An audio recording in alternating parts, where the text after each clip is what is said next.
নমস্কাৰ, মই কস্তুৰী মহন্ত আৰু মই সকলোকে মোৰ চেনেলটোলৈ স্বাগতম জনাইছোঁ। যিসকলে প্ৰথমবাৰৰ বাবে মোৰ এই চেনেলটো চাই আছে তেওঁলোকৰ কাৰণে জনাওঁ যে মই এগৰাকী হো'অপ'ন'প'ন' আৰু EFT হিলাৰ, লগতে পেৰেণ্টিং আৰু মেণ্টেল ৱেলনেছ কোচ। মই আজি আকৌ হো'অপ'ন'প'নৰ বিষয়ে ক'বলৈ আহিলোঁ।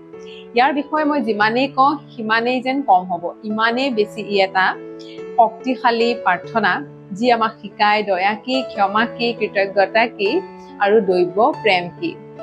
এই প্ৰাৰ্থনাটোৰ জৰিয়তে আচলতে আমি সুখেৰে আৰু শান্তিৰে কেনেকৈ থাকিব পাৰোঁ, জীৱনটো কটাব পাৰোঁ, এই প্ৰাৰ্থনাই আমাক শিকায়। গতিকে আহকচোন অকণমান জানো এই প্ৰাৰ্থনাটোৰ বিষয়ে আৰু কেনেকৈ কৰিব পাৰি আচলতে সেই বিষয়েহে আজি মই এই ভিডিঅ'টোত ক'বলৈ আহিছোঁ। হো'অপ'ন'প'ন' প্ৰেয়াৰটোত আমি 4টা ফ্ৰেজেছ ইউজ কৰোঁ।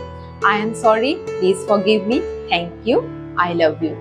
এই 4টা ফ্ৰেজেছ ইমান বেছি হাই ভাইব্ৰেশ্যনেল এটা ফ্ৰেজেছ যে আমাৰ ভিতৰৰ যি নেগেটিভিটি আছে, নেগেটিভ ভাইব্ৰেশ্যন আছে, সেইখিনি সম্পূৰ্ণভাৱে ই নোহোৱা কৰে, ক্লিন কৰাত, চফা কৰাত ই সহায় কৰে। আৰু এইটোক যেতিয়া বাৰে বাৰে আমি কৈ থাকোঁ, ৰেপিটেডলি আমি কৈ থাকোঁ, I am sorry, please forgive me, thank you, I love you, সেইটোক আমি বেছিক হো'অপ'ন'প'ন' বুলি কওঁ। এতিয়া বেছিক হো'অপ'ন'প'ন' বিভিন্ন প্ৰকাৰেৰে কৰিব পাৰি। আজি মই 4টা মেথড লৈ আহিছোঁ। প্ৰথমটোৱে হৈছে যে আপুনি ডাঙৰকৈ শব্দ কৰি কওক। শব্দ কৰি আপুনি যেতিয়াই তেতিয়াই ক'ব পাৰে।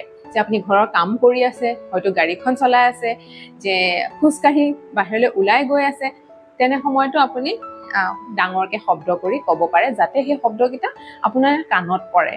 সেইটো এটা প্ৰথম মেথড। আৰু দ্বিতীয় মেথডটো হৈছে যে আপুনি চাইলেণ্টলি বহি কৰক। হ'ব পাৰে যে আমাৰ কেতিয়াবা যেতিয়া আমি চাউণ্ড কৰি কাম কৰি থাকোঁতে আমি ৰেপিটেডলি কৈ থাকোঁ, তেতিয়া হয়তো মনটো আমাৰ বেলেগলৈ গুচি যায়। সেইকাৰণে যেতিয়া আপুনি চাইলেণ্টলি বহিব তেতিয়া মনটো একাগ্ৰ কৰিব পাৰিব আৰু দীঘলীয়া দুটামান উশাহ লৈ মনটো শান্ত কৰি আপুনি যি চিটুৱেশ্যনৰ কাৰণেই হওক বা যিজন মানুহৰ কাৰণেই হওক, যে আপোনাৰ মনৰ ভিতৰত যদি কিবা নেগেটিভ ইম'শ্যনছ আপোনাৰ ক্ৰিয়েট হৈছে, যে খঙে উঠিছে বা ক'ৰবাত আপুনি দুখেই পাইছে, ক'ৰবাত আপুনি বৰ হাৰ্ট অনুভৱ কৰিছে, যেনে ধৰণৰে নেগেটিভ ইম'শ্যনছ আপোনাৰ ভিতৰত আপুনি অনুভৱ কৰে, সেই অনুভূতিখিনি লৈ আপুনি বাৰে বাৰে এইটো মনে মনে চেণ্টিং কৰিব পাৰে। মনে মনে চেণ্টিং কৰি থকাৰ সময়ত আপুনি সেইটো ভিজুৱেলাইজ কৰিব, সেই চিটুৱেশ্যনটো ভিজুৱেলাইজ কৰিব, সেই মানুহজনক ভিজুৱেলাইজ কৰিব। ভিজুৱেলাইজ কৰি বাৰে বাৰে সেইটো কৈ থাকিব। অন্ততঃ 10 মিনিট সময় ক'ব। যিহেতু যিমান দীঘলীয়াকৈ আমি ৰিপিট কৰোঁ তেতিয়া আমাৰ সেই ভিতৰৰ সেই ভাইব্ৰেশ্যনটো সলনি হয়, আপোনাৰ মনটো সেই পাতল অনুভৱ কৰিব। 10 মিনিট সময় বুলি মই কৈছোঁ, আপুনি 108 বাৰো কৰিব পাৰে। আচ্ছা, এতিয়া 3 নম্বৰটোলৈ আহোঁ। 3 নম্বৰটো এনেকুৱা যে আপুনি আপোনাৰ যিয়ে চলি আছে, চিটুৱেশ্যনটো যেনেকুৱাই হওক, সেই চিটুৱেশ্যনটো আপুনি লিখি পেলাওক। সেই চিটুৱেশ্যনটোৰ কাৰণে আপোনাৰ মনত কি কি অনুভূতি আহিছে, যে ধন টকা পইচাৰ কাৰণেই হওক, যে মই অলপ ইনচিকিউৰ ফিল কৰিছে, অভাৱ অনুভৱ কৰিছে, সেই অভাৱৰ কাৰণে আপুনি কেনেধৰণে আপোনাৰ টেনশ্যনছ হৈছে বা কেনেধৰণৰ চিন্তাবোৰ আপোনাৰ আহিছে, গোটেই ডিটেইল আপুনি লিখি পেলাওক। যেতিয়া আপুনি লিখি পেলাব, লিখি পেলোৱাৰ পাছতে আকৌ আপুনি সেই কপিখনতে বা সেই কাগজখনৰ ওপৰতে I am sorry, please forgive me, thank you, I love you লিখক। সেইটো হৈছে এবাৰ। তেনেধৰণে আপুনি 7 বাৰ লিখিব পাৰে, 11 বাৰ লিখিব পাৰে, 21 বাৰ লিখিব পাৰে আৰু আপুনি যদি বিচাৰে 108 বাৰো লিখিব পাৰে। লিখি চাওক, এইটো এটা খুব পাৱাৰফুল এটা মেথড।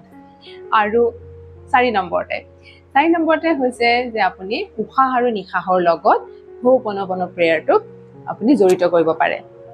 ইয়াৰ পৰা আপুনি ডাবল বেনিফিট পাব, যে আপোনাৰ ব্ৰিডিং এক্সাৰচাইজো হৈ গ'ল আৰু লগতে আপুনি চেণ্টিঙো কৰিব পাৰিলে। এইটোক ডক্টৰ হিউলেনে যিটো বক্স ব্ৰিডিং তাৰ লগত শিকাইছে, তাৰ লগত কৰিব কৈছে।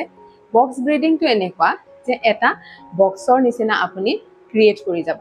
যেনে উশাহ ল'ব 4 কাউণ্টত, 4 কাউণ্টত যেতিয়া উশাহ ল'ব, আকৌ 4 কাউণ্টত আপুনি হোল্ড কৰিব, 4 কাউণ্টত আকৌ আপুনি এক্সেল কৰিব, আকৌ 4 কাউণ্ট আপুনি হোল্ড কৰিব। যেতিয়া ইনহেল কৰিব তেতিয়া ক'ব I am sorry মনৰ ভিতৰতে। আকৌ যেতিয়া হোল্ড কৰিব, প্লিজ ফৰগিভ মি। আকৌ যেতিয়া এক্সেল কৰিব, থেংক ইউ। আকৌ যেতিয়া 4 কাউণ্টত হোল্ড কৰিব তেতিয়া ক'ব আই লাভ ইউ। গতিকে তেনেধৰণে এটা বক্স আপুনি ভিজুৱেলাইজ কৰি যাব, যাতে এটা স্কুৱেৰ আপুনি বনাই গৈ আছে, আৰু তেনেধৰণে তাৰ লগতে ব্ৰিডিং এক্সাৰচাইজটোৰ লগতে আপোনাৰ চেণ্টিং কৰাটো হৈ যাব। গতিকে চাবচোন, যোনটোৱে আপুনি ভাল পায় সেই মেথডটো দিয়ে আপুনি ষ্টাৰ্ট কৰক। ইম্পৰ্টেণ্ট এইটোৱে যে আমি আমাৰ জীৱনত ইয়াক ইণ্টিগ্ৰেল পাৰ্ট হিচাপে যাতে আমি গ্ৰহণ কৰিব পাৰোঁ। আৰু তাৰ পিছত মই এইটোৱে ক'ব বিচাৰিছোঁ, আমাৰ এডভান্স প্ৰব্লেমৰ কাৰণে সদায় আমি এডভান্স চলিউশ্যনৰ প্ৰয়োজন হয়। এইখিনি হৈছে যে বেছিক হোপনপনো। এডভান্স হোপনপনো আছে, যিটোক আমি কনভাৰচেশ্যনেল হোপনপনো বুলি কওঁ, যিটো মই আপোনাক ছাজেষ্ট কৰিম নিজেই ক'ৰবাৰ ইউটিউব ভিডিঅ' চাই বা তেনেধৰণে নকৰিব। কোনোবা এজন জনা মানুহৰ ওচৰত গাইডেড আপুনি লওক, আৰু সেইখিনি শিকাৰ পিছতহে সেইটো কৰাৰ আপুনি চেষ্টা কৰিব, নহ'বা আপুনি সুফল নাপাব। গতিকে এইখিনিয়ে আপুনি কৰি থাকক, কৰি কেনেকুৱা লাগিল মোক জনাবলৈ নাপাহৰিব। আৰু তাৰ লগতে এটা কথা কৈ থওঁ যে মোৰ হোপনপনোৰ এটা মাষ্টাৰী এটা কোৰ্চ আছে। সেই কোৰ্চটো এটা দীঘলীয়া কোৰ্চ, সেইটো হৈছে এবছৰৰ কাৰণে চলা কোৰ্চ। এইটো চলি থাকিব, যেতিয়াই আপুনি বিচাৰে এই কোৰ্চটোত জইন কৰিব পাৰিব। ইয়াৰ ডিপ নলেজ আপুনি ইয়াৰ পৰা পাব, নিজৰ লগতো আপুনি আনকো হিল কৰিব পাৰিব এই কোৰ্চটোত যদি আপুনি জইন কৰে। গতিকে বিচাৰিলে ডেছক্ৰিপশ্যনত ইয়াৰ বিষয় আছে, ডেছক্ৰিপশ্যনত চাব, আৰু মই ইয়াৰ স্ক্ৰীণত দিয়া নাম্বাৰত মোক হোৱাটছআপ কৰিও সুধিব পাৰে। আৰু মই ডেছক্ৰিপশ্যনত মোৰ হোৱাটছআপ যিটো গ্ৰুপৰ লিংকটো দি থৈছোঁ, জইন কৰি থ'ব। মই মাজে মাজে হোপনপনোৰ ফ্ৰী ছেশ্যন এটা কৰাই থাকোঁ।